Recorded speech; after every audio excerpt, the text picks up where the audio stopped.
Women's football is one of the fastest growing sports in the world. While the popularity is at an all-time high, the route to get there has been a tough one, with women facing discrimination and barriers just to play the game they love. The history of the women's game has its roots in Scotland and begins further back than you might believe.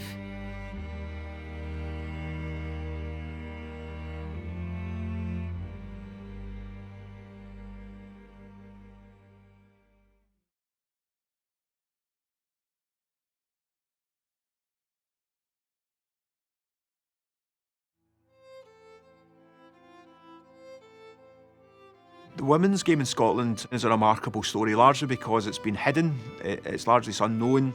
It's quite dark in places because it's really a story of institutional discrimination within society and within the football authorities of the time. With all that put to one side, actually there's some incredible milestones, not just within Scottish football for the women's game, but actually European and even worldwide.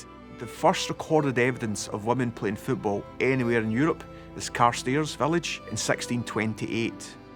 It's a minister who's complaining about his local parishioners not attending church and not obeying the kind of rules of the Sabbath, and he notes that men and women were, taking place, dancing, barley breaks, and that they were playing football. And it's very clear that it's both men and women at that time. So as far as we know, that's the earliest record in Scotland, possibly even Europe, of women playing football.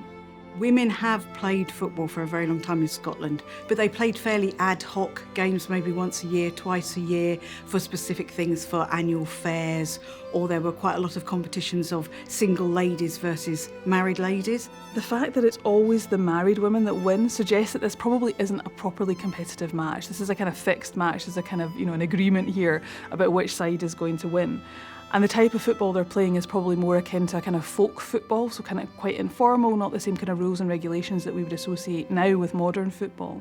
But nonetheless, that's kind of where the origins of the modern game comes from, is this type of folk football. Folk football was pervasive in that period across Britain and Europe and wider than that. There's evidence of people playing in China, for example. So I doubt that it was unique to Scotland. What is unique is the fact that we have these records to prove that women were participating, and that is very unusual, and I think highlights that women were engaged from a very early age and very far back, and I think that's often overlooked when we think about the history of the women's game. We perceive it to be something that's very modern, that starts in the 1970s in Scotland, when in actual fact it's hundreds of years old. The first recorded evidence of an association football match involving two women's teams in the world is Edinburgh in 1881. It was played at First Hibernian Park, and it was a kind of Scotland v England kind of match. It was unofficial, but still it was kind of titled a Scotland v England encounter. Scotland won 3-0, and the first recorded goal scorer in the history of association football for women worldwide was Lily St Clair of Scotland. The match itself is recorded quite widely in the press because it was seen as something that was it was unusual, it was newsworthy, and it was certainly a spectacle that people came to see, and thousands of people came to watch this game. And there's a really great quote from one of the newspapers that said, "The spectators took the game less than seriously. They were pretty free with their criticisms, not only of the play, but of the appearance and the behaviour of the players, treating the various episodes and accidents of the game with sarcastic or personal remarks and loud guffaws." We then have a subsequent return match in Glasgow on the 18th of May, so just a few days later, and that match has to be disbanded because of crowd disruption. The crowd invade the pitch and the women have to be rescued and escorted off the pitch. And the crowd is very unhappy about the women playing. So it's gone from being something that's very amusing and funny and let's have a laugh at what these women are doing, to actually something that's very serious and is upsetting. These women are pushing boundaries of what's expected of women in this period. They're supposed to be at home. They're supposed to be feminine. They're not supposed to be playing masculine games. They're not supposed to be behaving in a competitive and masculine, aggressive way. All the things that come out and are necessary in the game of football. And so the crowd turn against them, and we have this kind of match hooliganism happening to disrupt that first match. And then the third match that had been scheduled in Ayr gets cancelled. The local advocate steps in and says, "We're not having this kind of thing here." really were discouraged from a whole number of sports because they were seen as being either not ladylike or something that might damage them in some way, basically stop their reproductive capability. And there was a view of that.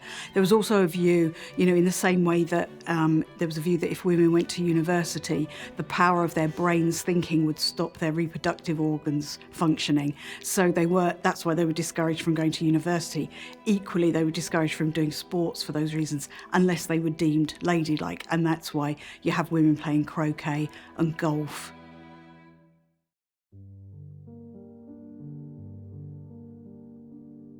It's a remarkable story. It has a long history to it, but it's also a dark chapter in Scottish football in general, because there was a lot of attempts, particularly as you go beyond the First World War era, to try and curb women playing football. There's sustained attempts to try and stop it. It's seen as a masculine game. It's seen as a game that's too physical for women to play in. And so it takes a lot of time for the women's game to really kind of fight against that type of discrimination. So women's football during the First World War was less controversial than it had previously been, because we were kind of dealing with a topsy-turvy society in this period.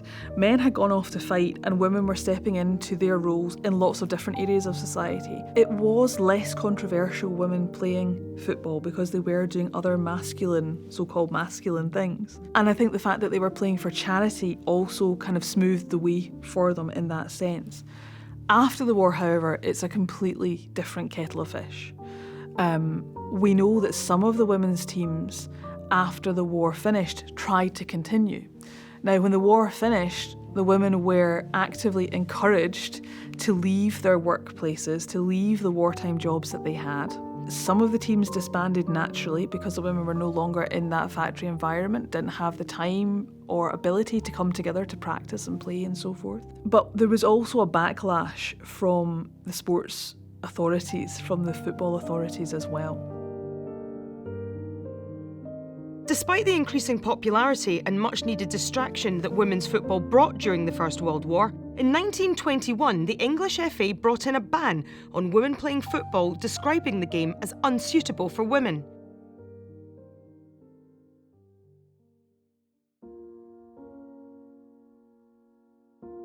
The 1921 ban by the FA didn't directly come into Scottish football, because obviously the FA, its jurisdiction is only in England.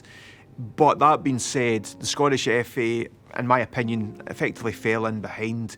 They didn't issue an outright ban in the way that the English FA did, but there's clear evidence in the Scottish FA minute books. There's certainly 3 examples about 1924, 1925, that when a senior football club contacts the Scottish FA asking permission just to stage a women's football match, each time the response, which is minuted, is that we deny you that permission. You're not allowed to engage with women's football, full stop. The ban that was brought in England was brought in for 2 reasons.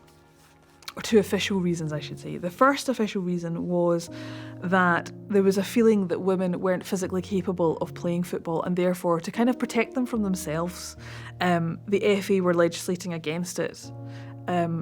Because there was concerns about the physical impact of playing football. The second reason was the FA said that they felt there was corruption in the women's game, although actually there's very little evidence to back that perspective up. And when the FA bring in this ban, they kind of wheel out some spokespeople in the press to kind of back up their perspective. So we have a Dr. Mary Schwarlib of Harley Street who is interviewed, and she says that football is the most unsuitable game.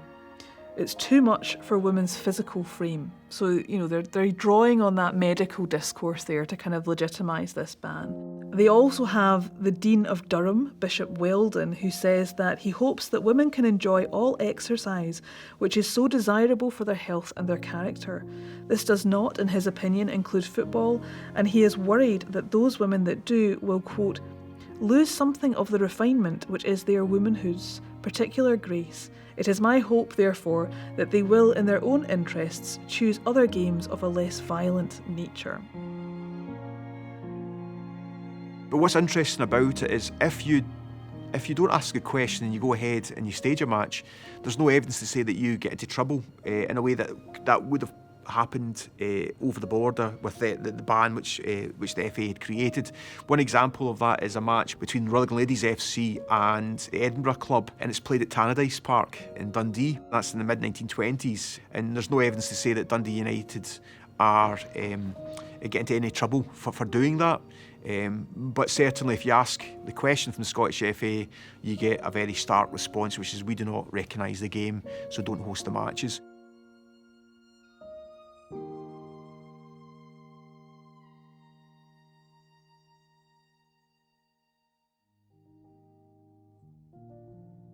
That's not to say that it stopped women. They did continue in both England and in Scotland. And again, it's something that is just emerging now through research that there were teams playing across Scotland. And there were, a couple of standout teams that really excelled in Scotland. So, for example, the Rutherglen Ladies Football Club is a kind of forgotten story, but one that should be better known.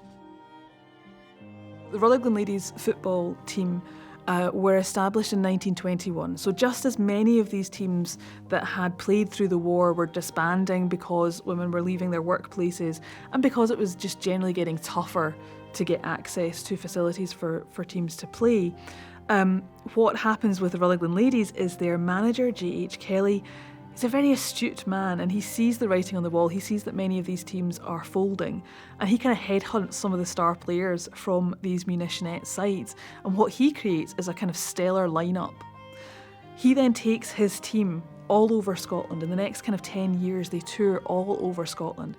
He also takes them to Ireland twice. Now that is kind of unheard of, as far as I'm aware, for any Scottish women's team to have done that, to have toured outside of Scotland. Their story has been largely overlooked and forgotten, other than by the community within Rutherglen. It's well known there, but beyond that, it's not well known, and it should be, because these were Scotland's premier women's team. These are our pioneers of the women's game. One of the best known players in that period was Sadie Smith. She was the captain of the team and she was a striker, and she really stands out in a lot of the media reports, because often they draw parallels between her and Alan Morton, the Rangers player. So I think that gives you a sense of the esteem that this woman was held in, that comparison was being made. It wasn't derogatory. This was, many actually journalists paying her a compliment and saying she was the equivalent, she was the female equivalent of Alan Morton. Because the Rutherglen team were playing for charity, the path was slightly smoother for them. They weren't playing for their own profit. They were playing to raise money for local charities. And so they were able to play at Shawfield Stadium, for example. They were able to play, all over Scotland. Sometimes they played other women's teams from the local area. Sometimes they took their B-side with them so that it wasn't just a kind of very one-sided match, but sometimes it was if they were just playing a local side that had been brought together to play them, or perhaps didn't play regularly because there weren't huge numbers of teams to play. There was no league system, for example, in this period.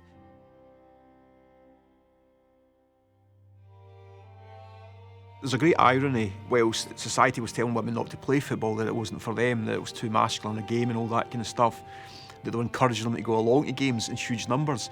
In some respects, it's actually seen as a positive thing, that if you have ladies present, as they would say, it would maybe change the tone of the crowds. The hope was that they would be better behaved, for some of the bigger games, if there were ladies at the match. There's a good example, I think, about 1873, very early on, when Queen's Park are advertising a game in a newspaper. There's a charge for men, and it's ladies free, and that was to encourage as many ladies to come along as well.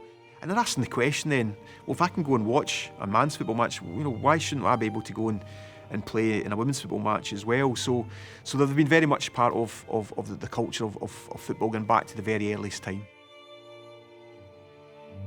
Although not officially recognised, women continued to play, defying governing bodies and enduring the stigma that followed them. Then, in 1971, hope arrived in the form of a vote, aiming to force change in the organisation of the women's game. UEFA, recognising the development of semi-professional football in parts of Europe for women, really recognised that they need to get the national associations to recognise women's football, to organise it and be responsible for it in each of their countries. And they pulled together all of the national associations of Europe and get them to vote. And only one country refuses to recognise women's football, and that country's Scotland.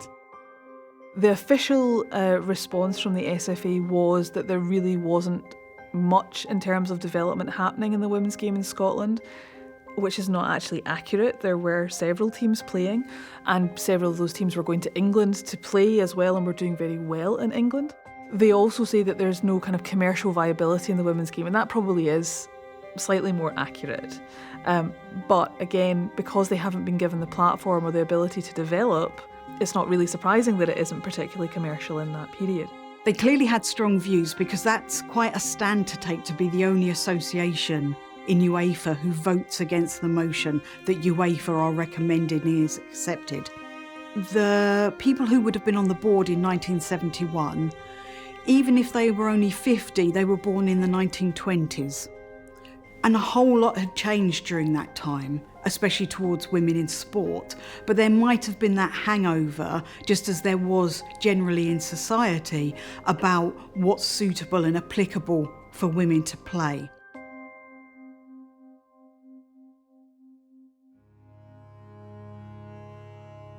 In 1972, we then have this really odd situation where we have the first modern international between England and Scotland. It's played at Ravenscraig in Greenock. But the English team is officially recognised and the Scottish team isn't officially recognised. The Scottish team have no money. They have to get out a Provi loan to buy their strips. They have to beg favours to get transport to the game. And so it's not a particularly fair match. England have been able to have, don't get me wrong, it's still very limited what England have in terms of funding and training and so forth, but it's still much more than Scotland have in this period. There was a newspaper report on it, and they talked to Willie Allen, who was the chairperson of the SFA, and he's actually quoted as saying, "We just don't approve of women playing football." This was one of the first occasions where there were trials from all the known football clubs to actually pick the best team from them. So women came along and tried out for the team, and they picked their best squad. Each team that was in the league was asked to send along players that they thought maybe had a chance to play in the Scotland team. They were then whittled down to a pool of 16, which did training and stuff like that to prepare for the game. And the team was picked from the 16.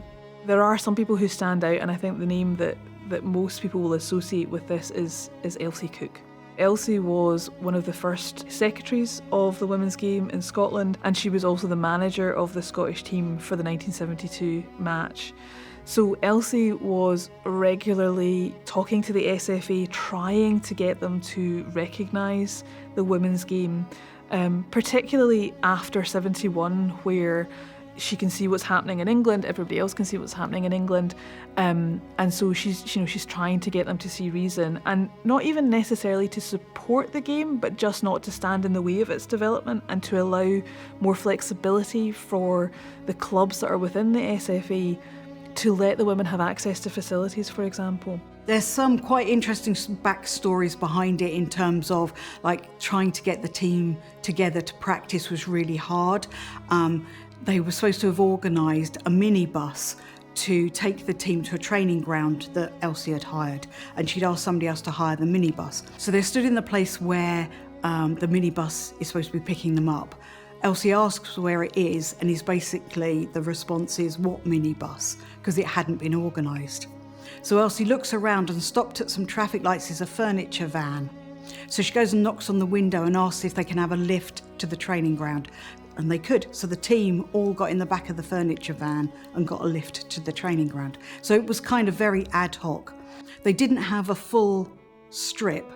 So at the time there was a thing called the Provident, and people would save money with them. And you got a thing called a Provi check, which was kind of like a loan.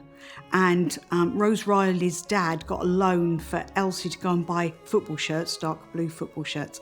And my understanding is that Rangers actually gave them the shorts to play in, the white shorts. There were no badges on the shirts, so Elsie had to sit with her mum and sew the badges on the shirts to actually make a kit, because there was just no other support. We were in the dressing room, and I was just sitting and I'm saying, I hope I get a game, I hope I get a game. When they started to announce the team, they announced it by numbers. Number 1 was the goalkeeper, and their name was announced. And normally I play number 6, so when they got by 6, I thought, oh well, I guess I'm no, they got right up to 9, and I still hadn't heard my name, and I thought, well, obviously I'm not good enough.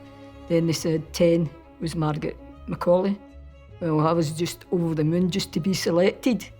Then they announced the captain, and they said the captain is Margaret Macaulay. Well, I could have jumped about 50 feet because there's no greater honour in football than being selected as a captain to captain the Scotland team.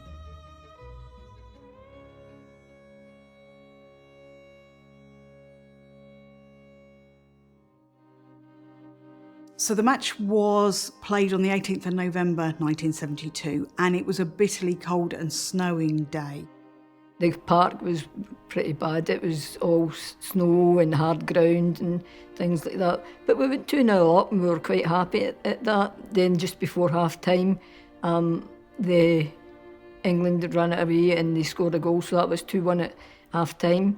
And because of the conditions of the park, I actually tore a knee ligament, and I went on for the second half, but I had to come off because of I wasn't any use to the team because of my ligament being torn. We were all deflated, being 2-0 up, went to 2-1 at half time, and ending up getting beat 3-2. We were just sick. As much as we don't have very much detail about why they didn't lift the ban in 1971, we don't have very much information about why they then changed their mind in 1974. Elsie and others had been consistently asking them to do it, and there'd been no indication that there was suddenly going to be any kind of change. So I think for many women, it was quite a surprise, if they knew at all, that the change came about in August 1974. And in the minute books, it's a really small little minute that came from one committee to the main committee, just saying something along the lines of, it was agreed to recognise women's football. End of. Let's move on. We can only speculate because there's nothing on record to say why they changed their minds. I think one of the key things really was that there was equalities legislation coming through Westminster at that time that really would kind of force their hands to recognise the women's game. But I think also we have to see it in its broader social context. 74, we've had women's lib, we're at the height of kind of women sort of pushing for equalities in lots of different aspects of their lives. And so it was the right time for this barrier to come down and finally for women to get that recognition.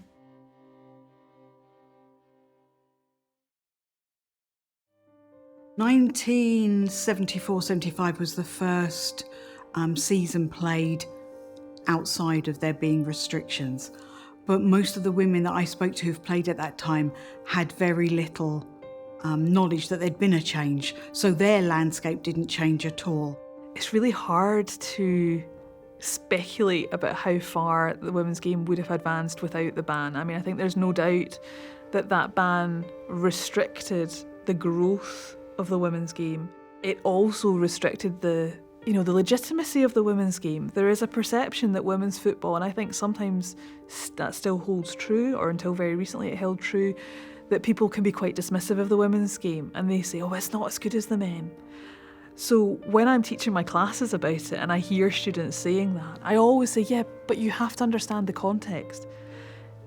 It's different to the men's. Women play physically in a very different way to the men, but they also haven't had the investment or the media coverage. Although the SFA are now recognising football, that doesn't mean that men's clubs have come forward and said, please come and use our facilities.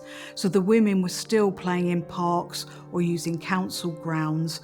They would have no clubhouses, nowhere to change. They were changing in cars. They would have to take their own equipment, so take the balls, take the net, hang the net, clear the pitch of rubbish, glass, dog mess, paint the lines again if it hasn't been particularly well looked after. So they were kind of struggling. They wouldn't have general kits, really. They wouldn't have, they might not have consistent kits. Some of them might have it, but they'd be kind of put together or hand-me-downs. So they were really quite struggling at the time, but they just kept doing it. Although they recognised the women's game in 1974, it wasn't until 1998 that they really took over the running of the international side, and they set up, I think at that point, it was 10 kind of development centres to try and get that feed through, to develop young players to come through for the international side.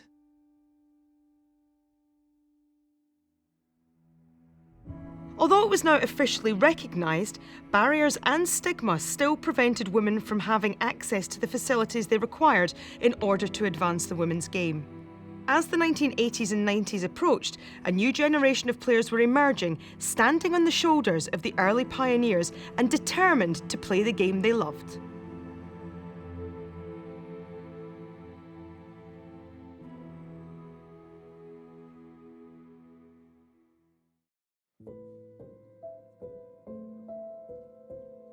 I think it's really empowering for women to know there is this long story, this long history to get to where we are now. It's not a modern phenomenon, it's something that has a history of hundreds of years.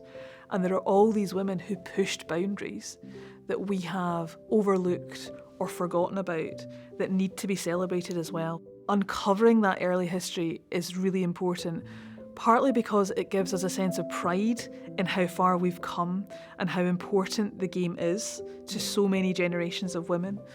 But it's also really empowering to know that there were all these women before who were fighting and pushing down these barriers to get recognition for the game. And at the time, often in their own lifetimes, these women didn't realise how important that was, or they weren't recognised by the rest of society for how important what they were doing was. They were, the pioneers of women's football.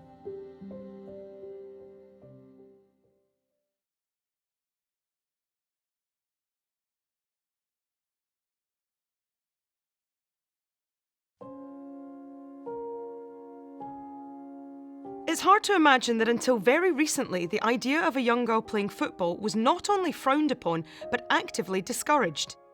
Discrimination and misogyny were commonplace, and there are many stories of the different avenues young girls had to take to break barriers to simply play the game they love. Well, I started was actually my dad. I was 3-year-old, and I remember in the front grass, me and him playing football. There wasn't any coaching available at all. It was just when the guys used to come up every Sunday morning and ask me to be coming to play football. That's just every week I was playing then, but there's no coaching that I knew of, not even any girls' team that I knew of.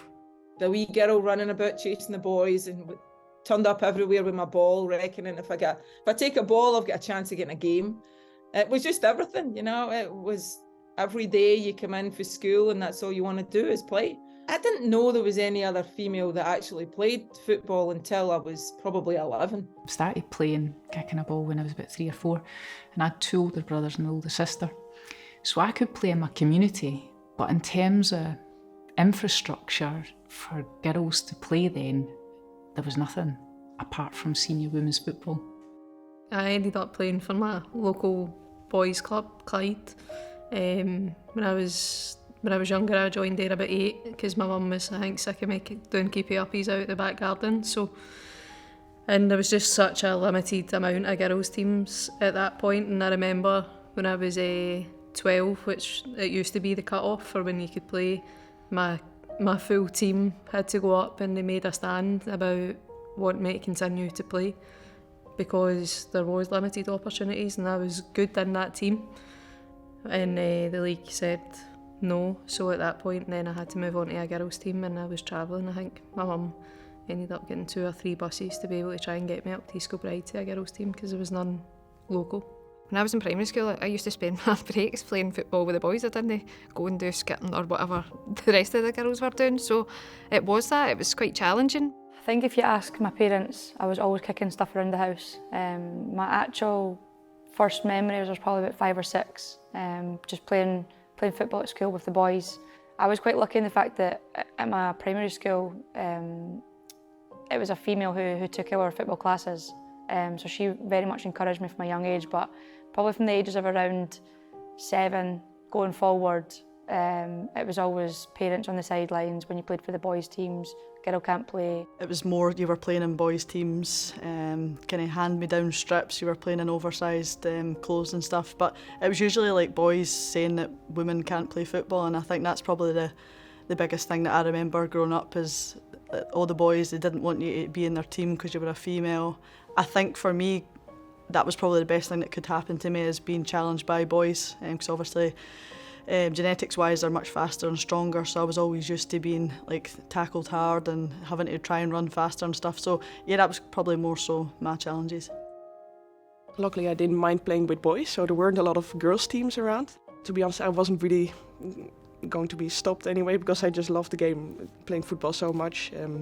But I know there were other parents who didn't necessarily approve, or even amateur clubs were like, well, if a girl's playing in an academy team, she will never be able to play in the first men's team or in the senior team. We're talking amateur league, but still. So why would she play over my son? Sort of, that would be some of the comments you would hear at times. The good thing about Amsterdam is there are loads of football clubs, loads of opportunities for me to play, and yeah, I was happy I was able to play with boys until I was 18.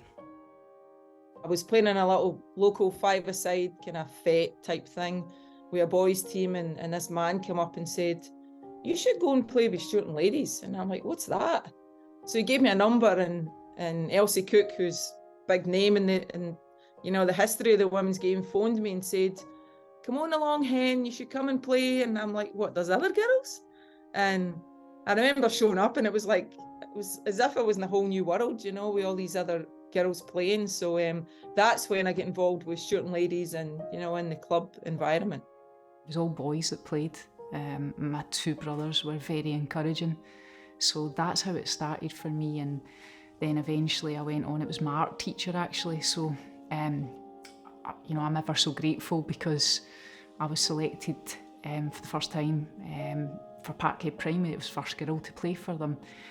But he wasn't a coach as such, he selected the team. Of course, you had trials, so you had limited coaching back then.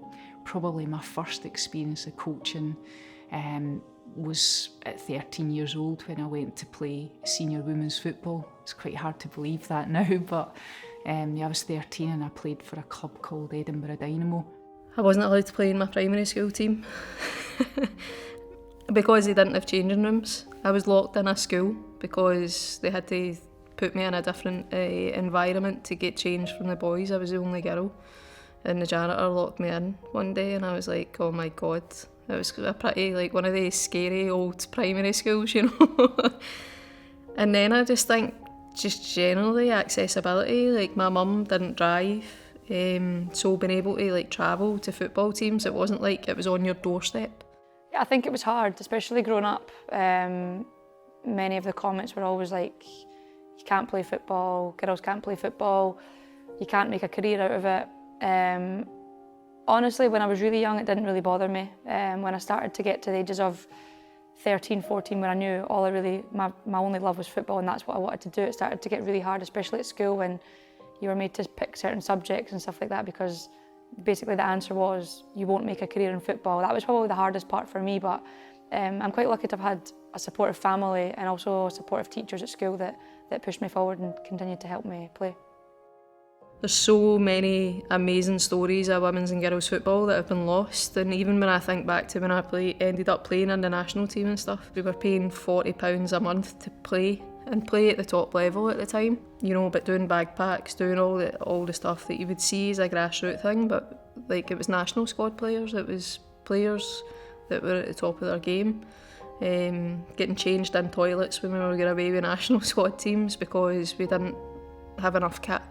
So you had to get changed in the toilet and give them it back, and you had to get changed in the toilet when you went there. So things that probably, I really hope that players don't have to experience now, because it's a different place. But at the time, you just done what you had to do. But now looking back on it, I always think, it wasn't right. It doesn't feel right, and it shouldn't have been right. And I hope that we can continue to move forward and that a lot of players never have to experience it again. So we have this really weird situation where in 1971 UEFA and many of the associations apart from Scotland recognise women's football. I think we also have to see it in the wider context of Scotland. It's still a very masculine society, and there's still very traditional values about what women should and shouldn't be doing in terms of their jobs, in terms of their spare time, and even in terms of their bodies. And so football really, I think, is seen for many people to just be a step too far in terms of women's liberation. Formed in the early 70s, the Scottish Women's Football Association aimed to organise and structure the game while attempting to encourage girls to take up the sport.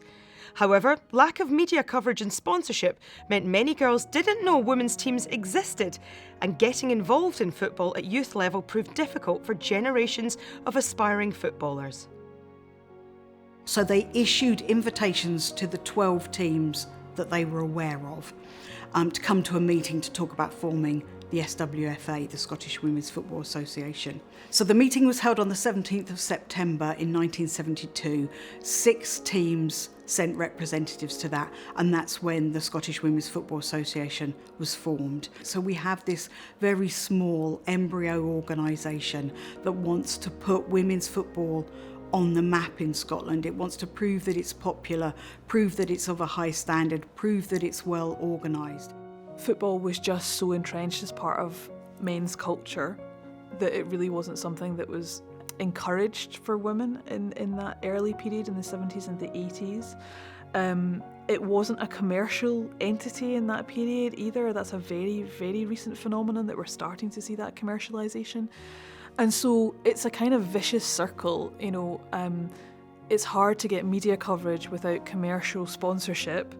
And equally, it's hard to get commercial sponsorship without that media coverage. And so it's a self-perpetuating issue. And so, that is problematic for growing the women's game in that early period. In the same time, the men's game grew massively. More money came into the game, television rights. The women's game missed out on all those developments and money coming in. So, I think we're still massively trying to catch up because there's such a big difference in income. The SFA were fixated on the number of people involved in women's football, and that was going to be their main criteria for giving affiliation to the Scottish Women's Football Association.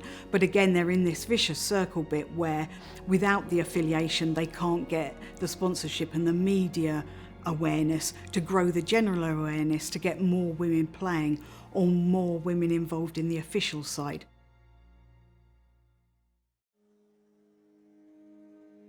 At the beginning of the 1990s, quite a few organisations saw women's sport as a big growth area, and the Scottish Sports Council wanted to increase the number of women playing football. And so they actually advertised a post that was about women and girls football. And there are several versions of the story of how Sheila Begbie came to find out about that. Now, Sheila was somebody who had played for Edinburgh Dynamos, was a great player, had to choose between playing football or being in the Commonwealth Games, much like Rose Riley has had to, and she'd chosen football. And she'd played for Scotland several times, had captained them, was a really great player. But she'd stopped, she'd gone off into her career in teaching. Then she saw this advert for this post at the Sports Council, and she just thought, yeah, it's a one-off chance, I'm going to have to go for that. So we now have in a major role somebody who knew women's football inside out. One of the main areas of growth was to bring the girls' game in, and so Sheila introduced a whole system and structure of girls' teams playing and did a lot of work going out to schools to encourage girls to play football. So there's lots of reports of huge growth in numbers, but a lot of that growth was in the number of girls officially taking part. Across the decade, the number of teams in the senior leagues grew from 16 to 34. And there actually needed to be a third league developed.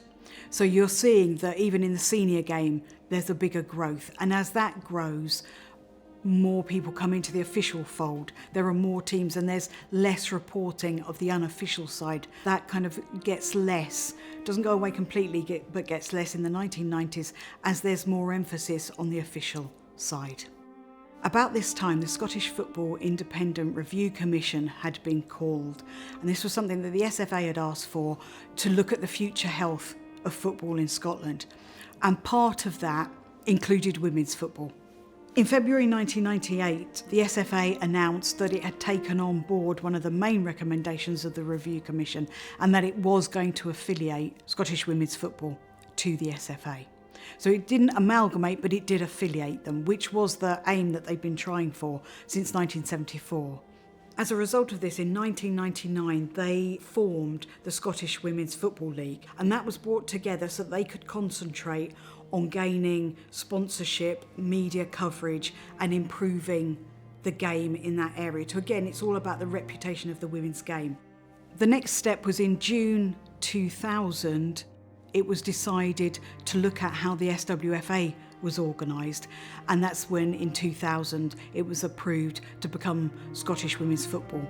It wasn't to completely remove themselves from the Football Association days, but it was to kind of, I suppose, mirror what was going on with the Football League in terms of saying we're a new professional organisation, we are the face of women's football in Scotland, this is how we want to operate, and we want to attract sponsorship. The next step in this, 2002, there's a move to constitute the Scottish Women's Premier League, which was actually a completely separate organisation. And again, this was to foster professionalism and to attract sponsorship and to really concentrate on the standard of the game and to give those teams that were exceptional an arena to play in.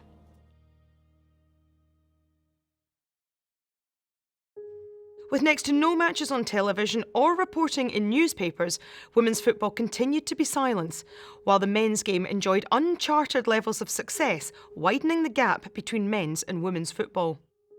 The only real kind of sports that you've seen on the TV in terms of female athletes was maybe athletics and tennis. So that was visible for you, but in terms of football, there was very little exposure to women's football. So it's tough to kind of see those role models that were visible. It was men's football that I grew up watching. It's not as if it was easy to get to see women's games, certainly not on the TV, but even certainly just going to watch it live. You have to travel. It's not as if you could go down the local pitch and you'd see a women's game. It just didn't happen. When I was a kid, there was next to no role models for me. I think the only one was Julie Fleeton. She was in the newspapers, like she went to America. She obviously signed for Arsenal, and I think that when I played for the national team, then you began to come across players like Shelley Kerr, Julie Fleeton, Pauline Hamill, players that were really respected. But definitely Julie, I think that she kind of set the stall for us in Scotland. She was the only one back then that really had some sort of image for us youngster girls, so I'd probably have to say Julie Fleeton. As we entered the new millennium, Rangers, keen to make their mark on the women's game, were watching with interest as the SWPL formed, providing a platform for the club at the top of the men's game to enter women's football.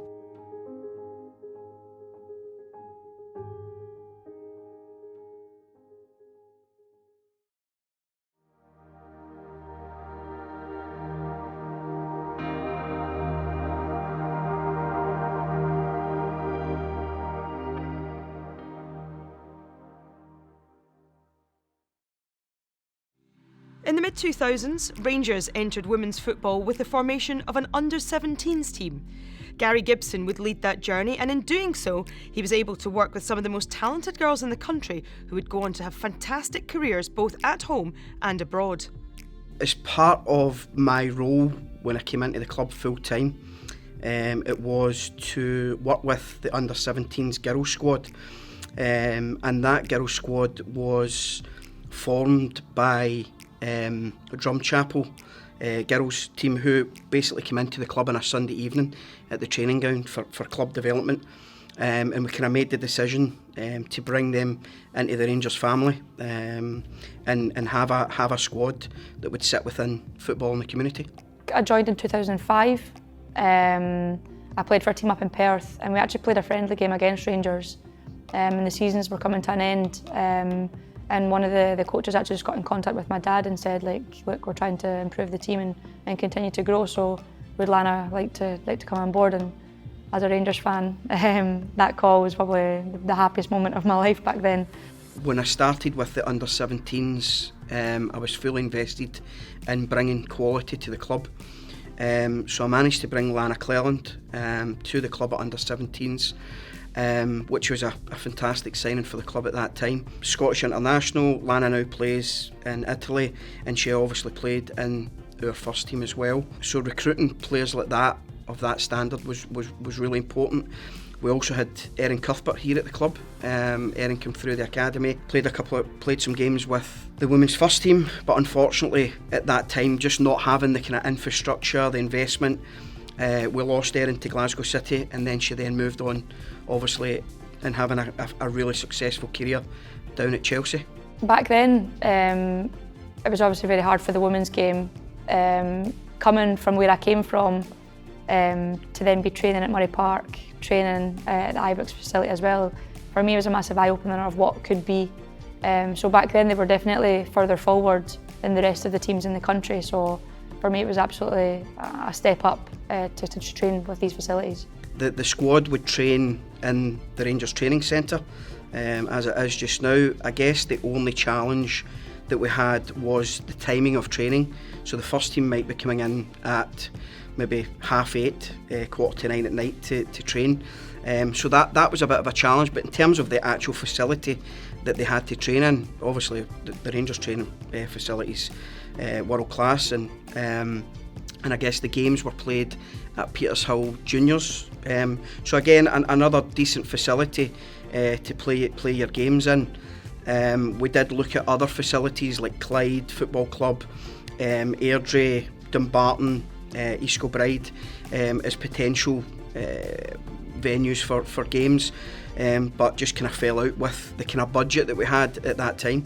For me personally as a player, he's probably one of the first coaches that I had that improved me technically, because before that it was probably just parents of children that had been coaching me, so to actually have that sort of training every single day from him was unbelievable, and then he's someone who supported me through, but I know how much he's improved the women's setup going forward and continues to do so. That under-17 squad that I coached was the first squad basically at the club. So again, it was almost that kind of dipping our toe in the water just to see how it would take. Thankfully it was a success. That success prompted the club to embark on an exciting new project, taking that work with the Girls' Academy to the next level in the establishment of what was known at that time as the Rangers ladies team. The community manager was Raymond Farley, and Raymond was keen to put a women's team in place here at the club, and make sure that we kind of had a pathway. It was a Friday afternoon, and I was sitting at my work and the phone went, and it was Raymond Farley, who was head of the community department. He said, "I've just come out of a meeting at Ibrox, big man, and we're talking about starting a ladies team, and your name came up, we discussed it, so would that be something you'd be interested in?" Going back to having an under-17 squad, you almost need somewhere for those players to go.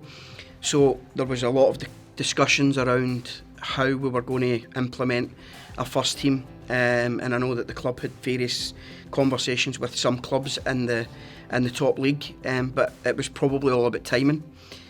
Paisley Saints were basically folding as a team, and it was a fantastic opportunity for Rangers to basically take over the membership. When that came out that we were starting off in the first division, a lot of the players that were internationalists decided they didn't want to come on board because they were told if they went and played in the first division, they wouldn't be picked for Scotland. Initially when we started the under-17s, that sat within football and the community, within the club.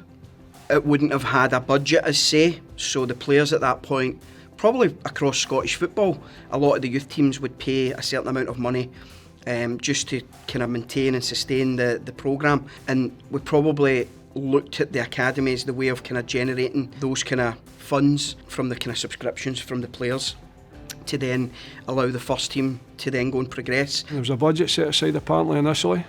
I think it was about 3 weeks before the start of the season when we'd already put in a lot of work. Raymond came out and said the budget's been taken away because things are really tight at the club at the moment. So there was no finance at all to work from. We had to become self-financing. But the players now will receive wages and stuff like that, which is great. That's the development of the club. I'm delighted with that. But at the time it was like The players had to pay subscriptions. They had to pay £40 a month to come and play for Rangers ladies. You've got a photograph where you see us outside the stadium with Gary Gibson. That was actually a no fun game where we had to go and do a bucket collection to get funds to buy footballs and to pay for pitches and referees and stuff like that. So you had to deal with that kind of side of things as well.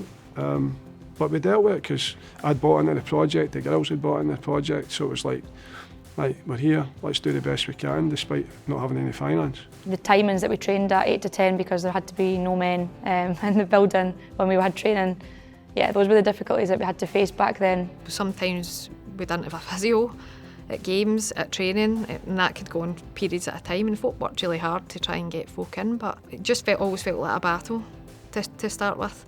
But growing up with the game that way, I was kind of used to it. You know, you almost just accepted that that's how it was. I think that the feeling was positive around women's football. I guess over a period of time, obviously working within the community, you can see that the game is really growing. The number of young girls that are now playing the game has really grown significantly. I guess the barriers that we probably had was in relation to facilities. Just challenges like that, having to potentially use other facilities within Glasgow for our academy teams. Some of these younger squads, whether it was the under-17s, under-15s, under-13s, under-12s, they had school the next day, so we had to make sure that the girls were training at a reasonable time. So we were maybe looking at facilities throughout Glasgow so that the squads had a good venue, but were also training at a good time.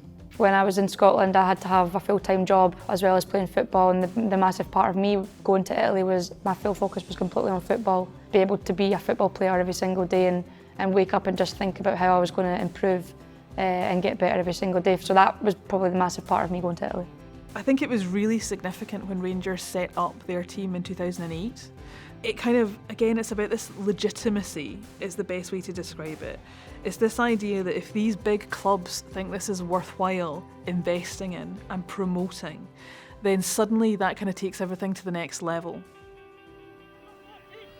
Shooting chance now, good effort, and Rangers have the opener. What a strike it was. Winning the league was probably an expectation for sure, just because of the players that we managed to attract. Some of the players had then progressed from the 17s into the first team, so there was a good quality squad there, so that the expectation was to win the league for sure. The idea was to get promoted in the first season, get in the Premier League, and then the second season go and attract Premier League players, you know, to get us closer to Glasgow City. I guess getting to the cup final, that was probably exceeded expectation that year, simply because they were in the division below. They're playing against teams like Glasgow City, Hibs, etc. And at that time they had really, really strong squads. First time a team outside the Premier League had got to that, which we probably overachieved, because we beat Raith Rovers Premier League side in the quarters, we beat Spartans in the semi-final. Nobody expected us because we weren't in existence like 8 months before then. So on the Friday, Ray Farley handed me a letter and they went, "You've been told not to read that until just before you go out." And it was a personal letter from Walter Smith. I think it was something to the effect of, "Drew, we watched with interest the development of the ladies team over the last season.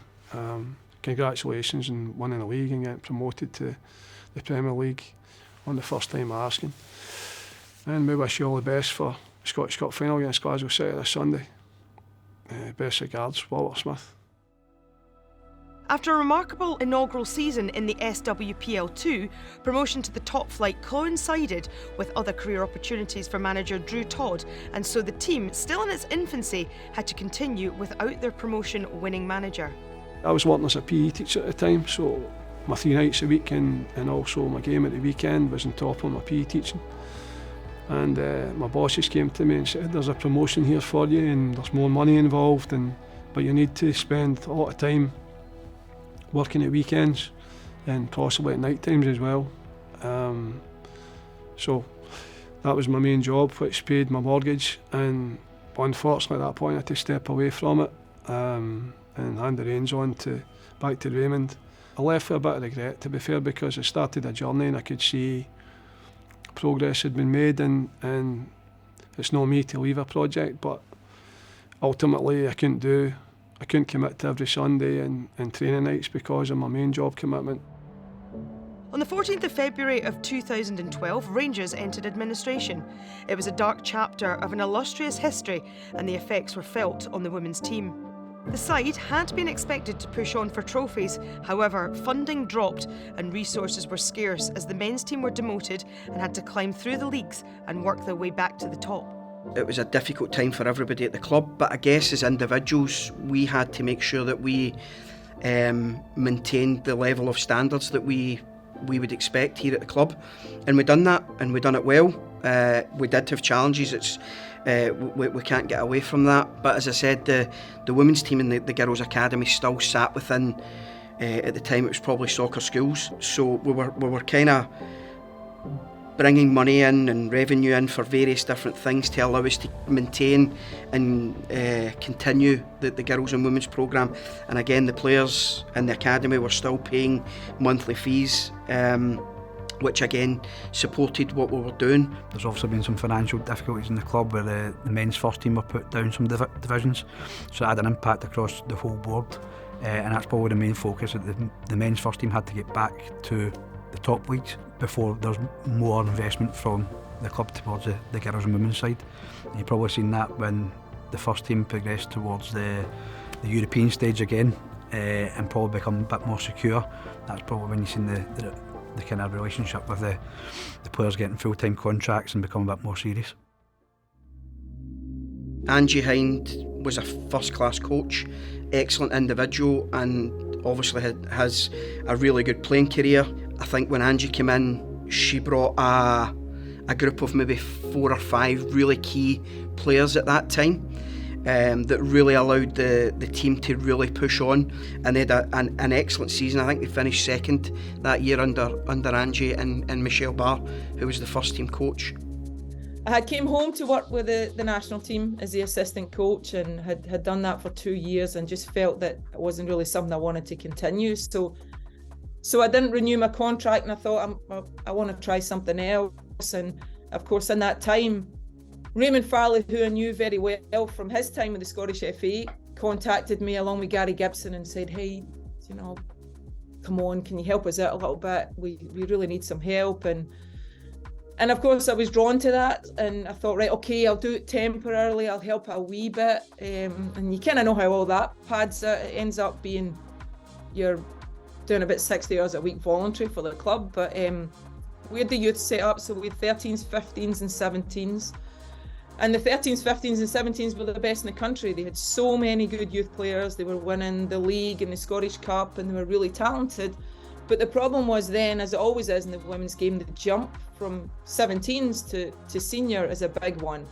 And the women's team was a little bit of the opposite. They didn't really have enough depth and enough kind of quality to be a team that the young players aspired to play in. The club were always trying to progress and develop in each department, and Andrew did bring some top players to the club as well that had national team experience, and also experience of winning trophies as well, so that's something that was probably missing, and Andrew bringing some fresh ideas, and I think that's probably the highest they'd finished, was maybe second that season, so you could see there was a progression as well. Angie was obviously assistant coach of the national team, so she was a very good coach. Michelle was still playing at that point, so she was kind of coaching the team and playing. And I think when they came in, they managed to get a lot of big names because of who they were.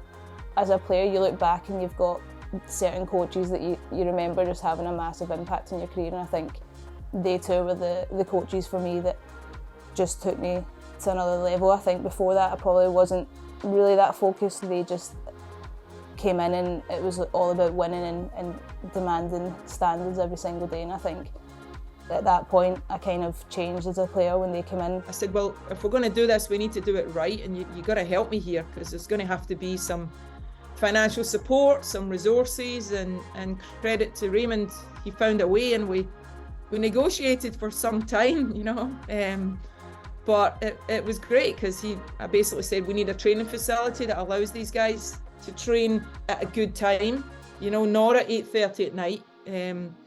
So he supported us in that, and I managed to attract, some of the kind of I guess, more prominent names in the game, and also some players who had just retired. They were national team players, but had just retired. So obviously having a few contacts, I reached out and get them all to dust the boots down and come out, and we managed to really bring in some good names, and that kind of started things going, really. I was really proud when what we managed to achieve. You know, like I came in straight away. I asked Jill Campbell to come in, who was the analysis person for the women's national team, and Jill did so much work helping us get, you know, sponsorship and a match day program established so that we can kind of spread the word a little bit within the stadium every weekend. And then on the field, we had really turned things around. You know, we had a really good team. I think we finished runners up that season, but people now wanted to come to Rangers. You know, it wasn't so much making the calls, it was, hey, do you want to chat a little bit? I think I'd be quite interested. So we had a real good team. We had some of the younger players. Kathy Hill was becoming more and more prominent. Erin Cuthbert was coming up from the youth team, and we had a real great setup then, you know, because the 13s, 15s and 17s continued to be strong. But now all of a sudden, the young players were aspiring to be part of the senior team, and we would bring them in once a week. And so we really had a kind of almost an academy going, and a lot of relationships between each of the coaches and the like, because Peter Kennedy had done such a good job with the youth team. And so we had that connection now. We had a real structure. We had a strategic plan in place for our development. We had, you know, a marketing program in place. And we began to build a little bit of a respect there within the club. So I felt really good. I felt sad to leave, you know, because you build something and it's just beginning to come to fruition. But obviously professionally, you know, this opportunity came up. But I felt really good where the club was when I left, for sure. Kevin Murphy was appointed as a women's manager, but it was a dual role, so he also had responsibility for, I think it was a domestic soccer schools at the time. So it was a part role of the both fell within the commercial department, and I think once Kevin moved on, Amy McDonald came to the club as well. One of the reasons we brought Amy in, Amy had a successful playing career and was head of youth at Glasgow City, so she had a real handle on a lot of the younger players coming through within their structure. She also had a real handle on some of the players within the first team as well.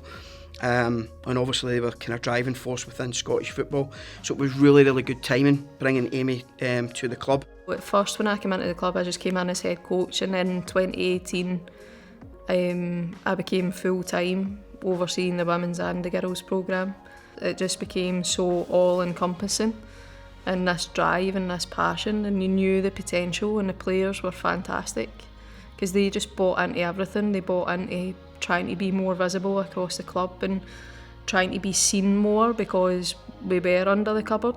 And I remember asking them, like, we need to be visible, like, if we want to do more and feel more, and I really need you to step out of your comfort zone. We're going to need to do more media, we're going to need to do videos, we're going to need to go and give our time.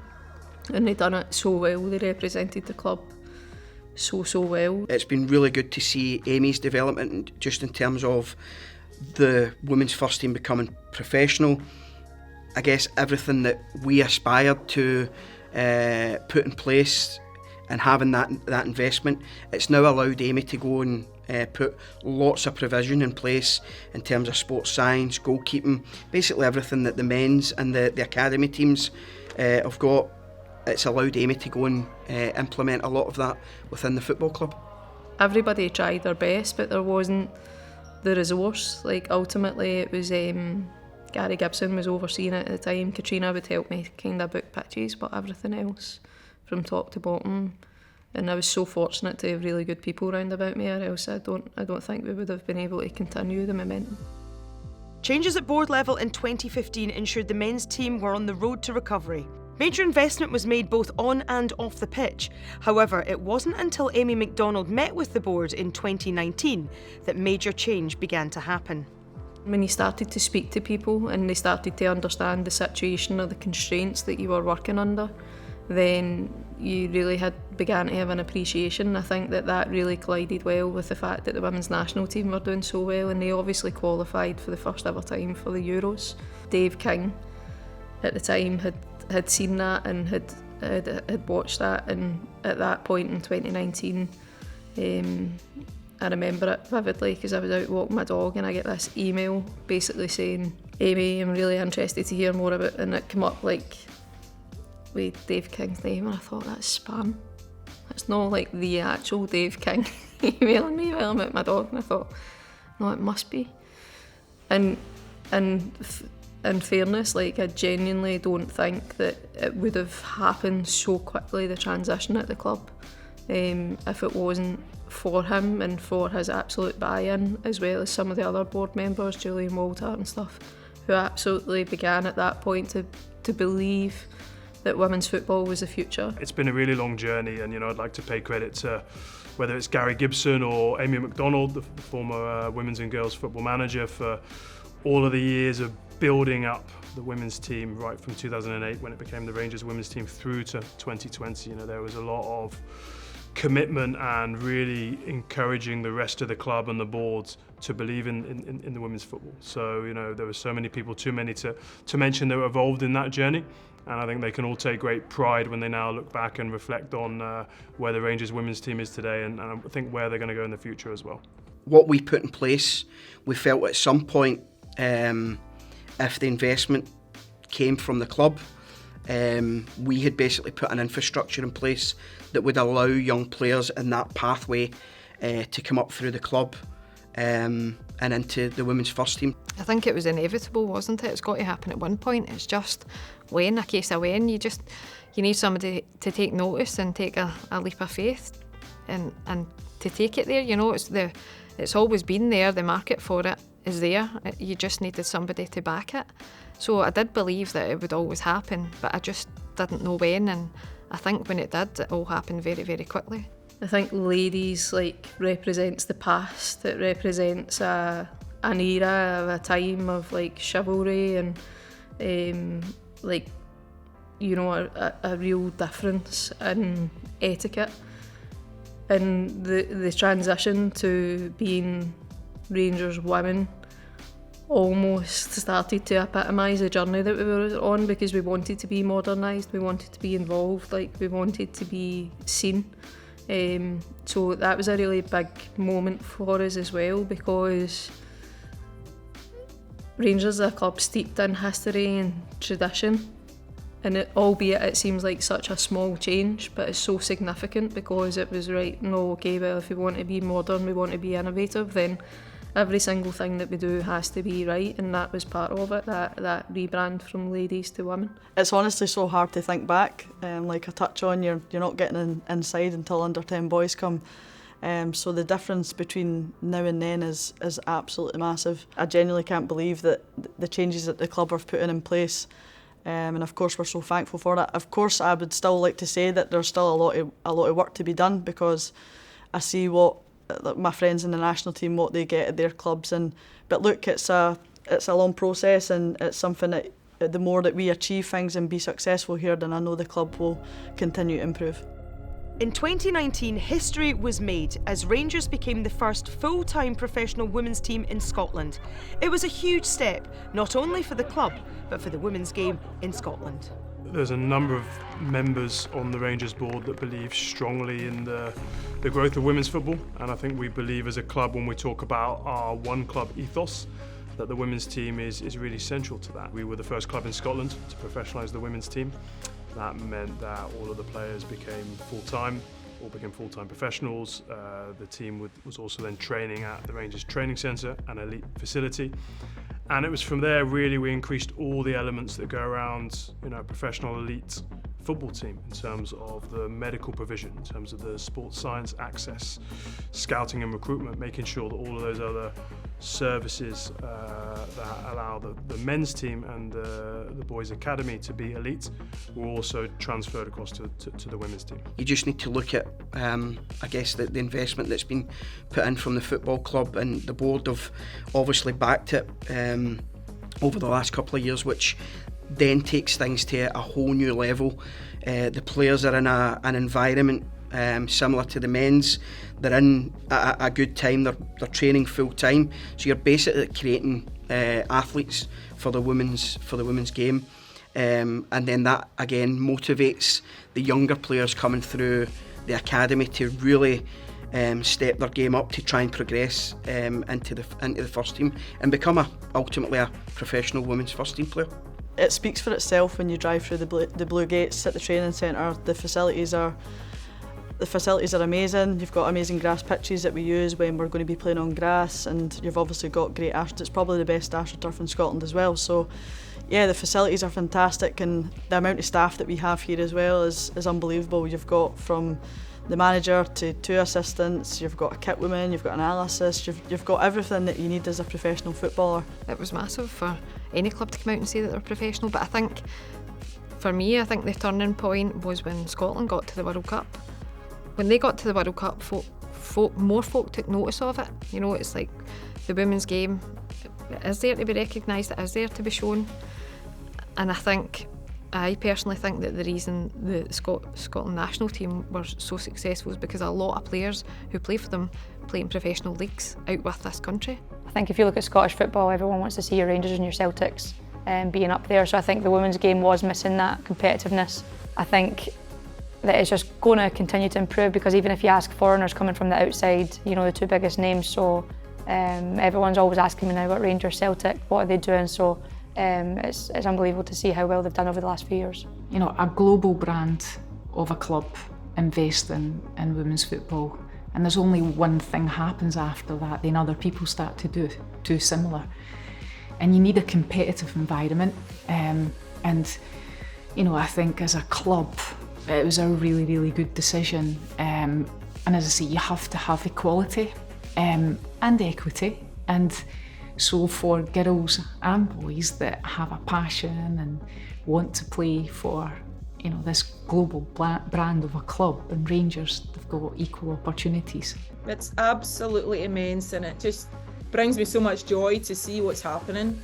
You know, for Rangers to take on that mission and say basically, you know, we're going to do this and we're going to do it right, and they really, really have. They've invested big time in everything. You just see how professional it is. Like, I think even teams in the Championship in England who went professional, I don't think they would be at the same standard as what we get at Rangers every day. I do think we were potentially maybe a bit naive to how quickly it would move, but again, I don't think that's a bad thing. I think it's amazing that it did move so quickly, and it should have happened sooner. Experiences of other countries where teams have become professional has been largely positive. What it does is it says this game is important to us. It attracts players from other countries, it attracts talent from other countries, so that you're making the standard of the game in Scotland even higher. Like, I'm a born winner, I want to win trophies. I did that for so long with Glasgow City, but I knew coming here and the professional status that the club wanted to go in, I knew that that's what I would win eventually, and you can see the success off the back of the investment, what the club are doing, and we're starting to win trophies, and that's why I came home.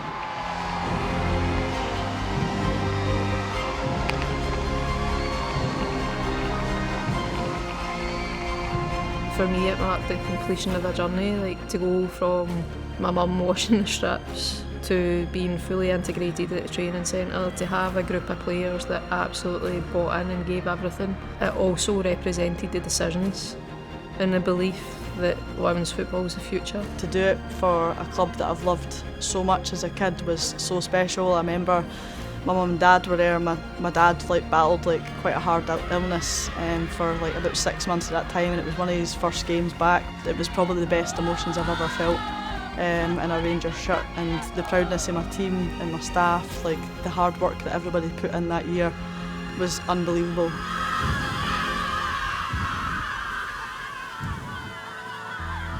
As we enter the new season, the Rangers women's team, having won the SWPL in 2021-22 and having won the Sky Sports Cup in 22-23, while also competing in the Champions League, embark on a new chapter led by head coach, former Lioness Jo Potter. The club's commitment to the women's football department remains strong, and the future is exciting for Rangers, who are aiming to do their part in progressing the women's game, building on the work started by the pioneers who have gone before them. There's a lot that we're trying to do across the football side, but also if I think about the commercial side, marketing, comms, we want to make sure that all aspects of the football club support the women's team to be successful on the pitch, but equally that we help to grow the audience off the pitch as well. We've had a number of games here at Ibrox over the last few seasons. We will increase the frequency by which the women's team play at Ibrox. We have a full-time member now of our commercial and marketing department that's focused on all aspects of the women's team. We know where we started, and it was probably quite difficult, just in terms of where everything was, where the club's been, but just seeing the development of the women's programme over the last couple of years has been absolutely brilliant. I still think there's a lot of stigma around women playing football, but I think it's just trying to encourage folk through the doors as much as possible to come and see the game. It's great that it's on TV as well, because you maybe get folk turning on that wouldn't have ever done it before, but if you obviously watch football, you know that you can't see the whole picture from a TV screen. So if you can get folk along to the game, maybe they won't come back, but maybe they will, and that's the thing, that's where it starts, isn't it? That little girls can now switch on a channel, you'll see a women's game from anywhere nearly in the world, and be able to have those role models and see that it is possible. I think that's the massive change from when we were younger. It was not visible at all, so you didn't know it was out there. So I think it's massive for little girls growing up going forward. It's been really exciting to see some of the players that have broken through to the Rangers team, but then also the national teams, and some that have gone on as well now to play at the WSL. And one of the changes that the board have recently made is that the women's football programme no longer sits, if you like, within or underneath the men's and boys academy, that it's elevated in terms of its structure. So there's a direct report there to myself, the executive team, and to the board. Great for us, but great for Scotland as well, if we have young girls, talented Scottish girls coming through. And just in general, I think for every football club it's great to have a good academy. It's great to have your own youth, your own players coming through the ranks, because they know what it means to play for Rangers. Your pinnacle of your career is playing in major tournaments, and Champions League is probably the biggest one for your club necessarily. So yeah, it's massive for the club, and I think the girls probably got a little bit of an eye-opener what Champions League is like. It's much more physical, it's much more demanding. I've had a touchy experience it myself with obviously my previous club, but to do it with Rangers was so special, and getting to play against Benfica at Ibrox was a night that I'll never forget. I've been at the club for quite some time, and I think just whether it's players or whether it's coaches, just seeing people progress is you feel a sense of pride for sure. I feel like we need to keep demanding standards, and we need to keep pushing the game forward. So it's going in the right direction, but I still do think there's work to be done. But look, we're going in the right direction for sure. When you think about where the women's game is coming from, it's amazing to be sitting here in a position where I can say that I'm a full-time professional player for Rangers. Everyone that's involved, all the stakeholders, need to make sure that they try and captivate them, capture them, keep them there, so that they're involved in the pathway, and it lasts a lifetime being involved in football. So for me, flipping back to it is about the enjoyment part and having fun.